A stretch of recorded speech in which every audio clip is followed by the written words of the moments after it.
اعوذ باللہ من الشیطان الرجیم بسم اللہ الرحمن الرحیم۔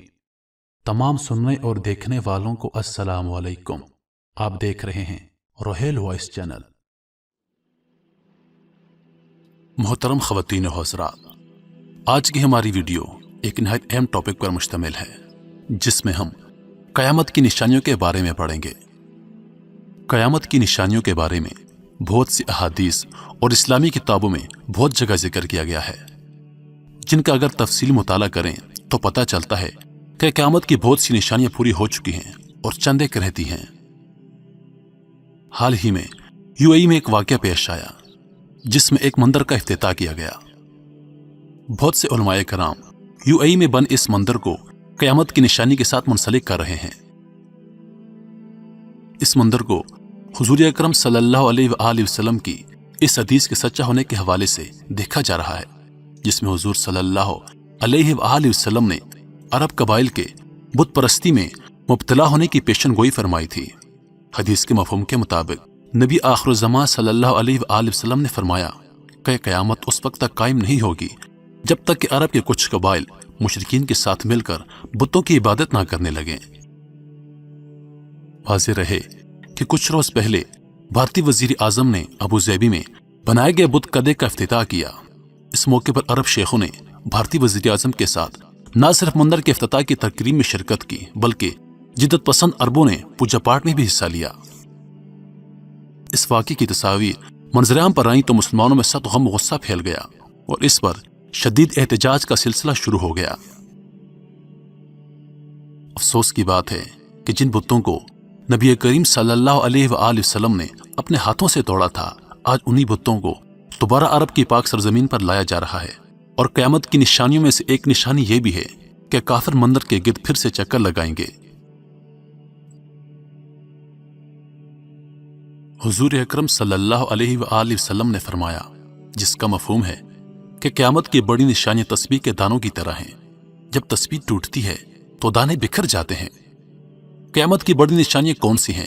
ان میں دجال کا خروج۔ دنیا جب سے بنی ہے تب سے قیامت تک دجال سے بڑا فتنہ نہ تو آیا ہے نہ آئے گا۔ حضرت عیسیٰ علیہ السلام کا نزول، یاجوج اور ماجوج، ان کے قبیلے کا کسی کو علم نہیں کہ کہاں ہیں، اور ان کو ذوالقرنین نے اللہ کی مدد سے کہاں قید کیا تھا۔ 3 ایسے بڑے زلزلے جس میں زمین کے 3 مختلف حصے نست و نابود ہو جائیں گے۔ ان میں ایک زلزلہ مشرق میں، ایک مغرب میں اور ایک جزیرۃ العرب میں آئے گا۔ اس کے بعد دھواں جو پوری روئی زمین پر پھیل جائے گا، جس سے قرآن میں الدخان کہا گیا ہے۔ سورج کا مغرب سے طلوع ہونا، یہ سب سے بڑی نشانی ہوگی، اور اس کے بعد روایت کے مطابق توبہ کے دروازے بند کر دیے جائیں گے، کیونکہ یہ ایک بالکل واضح نشانی ہوگی۔ الدابات، پورا نام دابت الارض، یہ ایک ایسا جانور ہوگا جو زمین سے نکلے گا اور ہر انسان کی پیشانی پر نشان لگائے گا۔ اس کے بعد ایک ایسی آگ جو یمن میں لگے گی اور لوگوں کو ہانکتی ہوئی معیشت کی طرف لے جائے گی۔ یہ نشانیاں کسی ترتیب میں نہیں ہیں، اور کس ترتیب میں ظاہر ہوں گی یہ اللہ ہی بہتر جانتا ہے۔ کچھ احادیث میں سورج کا مغرب سے طلوع ہونا پہلی نشانی کے طور پہ آیا ہے، اور کچھ علماء دین دجال کے خروج کو پہلی نشانی کہتے ہیں۔ بہرحال جو چیز روئے زمین پر سب سے پہلی تبدیلی پیدا کرے گی وہ سورج سے مغرب کا طلوع ہونا ہی ہو سکتا ہے۔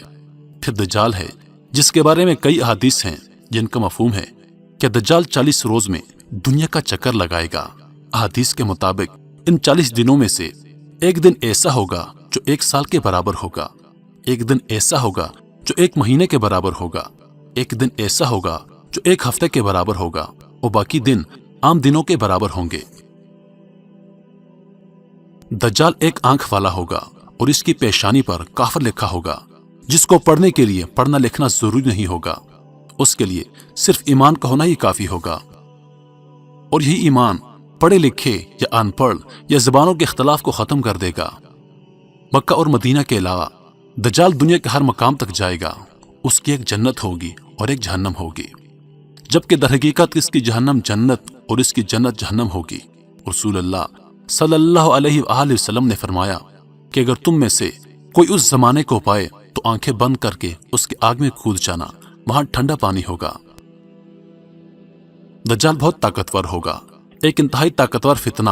وہ تمام لوگ جن کا ایمان کمزور ہوگا اس کی طرف کھینچے جائیں گے اور اس کی باتوں کو اپنا لیں گے، ان پر عمل کریں گے، لیکن وہ سب جھوٹ ہوگا، اور جھوٹ چاہے کتنا ہی طاقتور کیوں نہ ہو ایک نہ ایک دن کھلتا ضرور ہے۔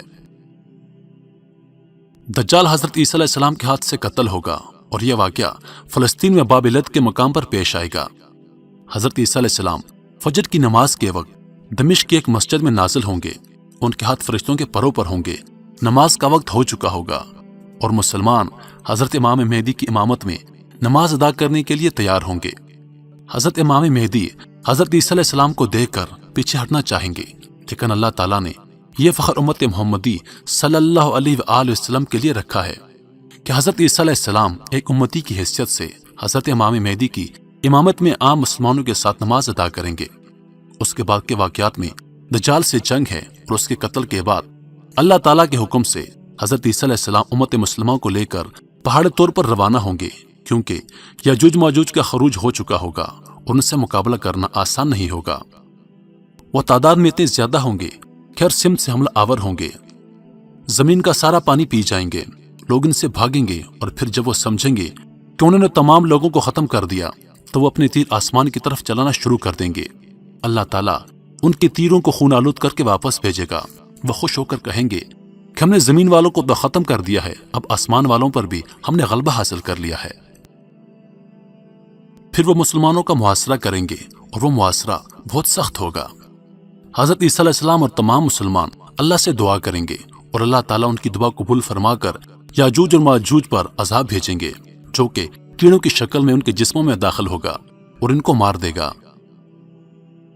حضرت عیسیٰ علیہ السلام مسلمان باہر آئیں گے، لیکن روئی زمین پر کوئی ایسی جگہ نہیں ہوگی جہاں یاجوج اور ماجوج کی لاشیں موجود نہ ہوں۔ وہ تعداد میں اتنے زیادہ ہوں گے کہ ساری زمین ان کی لاشوں سے پر ہوگی۔ حضرت عیسیٰ علیہ السلام دوبارہ دعا فرمائیں گے، اور اس بار اللہ تعالیٰ بارش بھیج کر پوری زمین کو صاف فرما دیں گے۔ اس کے بعد حضرت عیسیٰ علیہ السلام صلیب کو توڑ کر ختم کر دیں گے، اور اس طرح وہ شرک جو حضرت عیسیٰ علیہ السلام کے نام پر ہو رہا تھا ہمیشہ کے لیے ختم ہو جائے گا۔ اس کے بعد خنزیر کا خاتمہ ہوگا۔ یہ وہ وقت ہوگا جب ایک بار پھر سے زمین پر عدل قائم ہو رہا ہوگا۔ اس دور میں اسلام کے علاوہ تمام دیگر مذاہب کا خاتمہ کر دیا جائے گا، صرف اسلام باقی رہے گا۔ مسلم کی 2 حدیث ہیں، ایک میں ہے کہ حضرت عیسیٰ علیہ السلام زمین پر 40 برس رہیں گے، اور ایک میں ہے کہ 7 برس تک زمین پر رہیں گے۔ علماء کرام کہتے ہیں کہ 40 برس حضرت عیسیٰ علیہ السلام کی زمین پر مکمل زندگی کا وقت ہے، جس میں سے 33 برس وہ گزار چکے ہیں، اور باقی 7 برس قیامت سے قبل گزاریں گے۔ اس کے بعد ان کی وفات ہوگی، اور مسلمان ان کی نماز جنازہ پڑھائیں گے۔ اس کے بعد ملک شام سے ایک ایسی ہوا چلے گی جو ہر ایمان والی کی جان نکالتی جائے گی۔ کسی کے دل میں اگر ذرا بر بھی ایمان ہوا تو اس کی موت ہو جائے گی۔ اس کے بعد مشرکین اور کافرین باقی ہوں گے، اور قیامت انہی لوگوں پر قائم ہوگی۔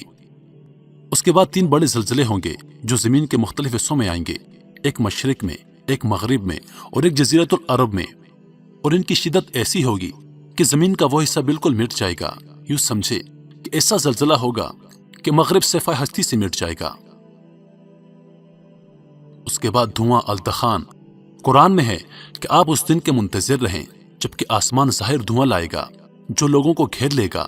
یہ دردناک عذاب ہے، ماننے والوں کے لیے ایک نشانی ہوگی، اور نہ ماننے والوں کے لیے دردناک عذاب ہوگا۔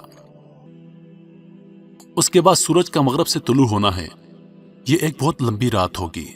متقی اور پرہیزگار لوگ رات کو تہجد کے لیے جاگیں گے، نوافل ادا کریں گے اور سو جائیں گے، پھر جاگیں گے، پھر نفل پڑھیں گے اور پھر سو جائیں گے، لیکن دن طلوع نہیں ہوگا۔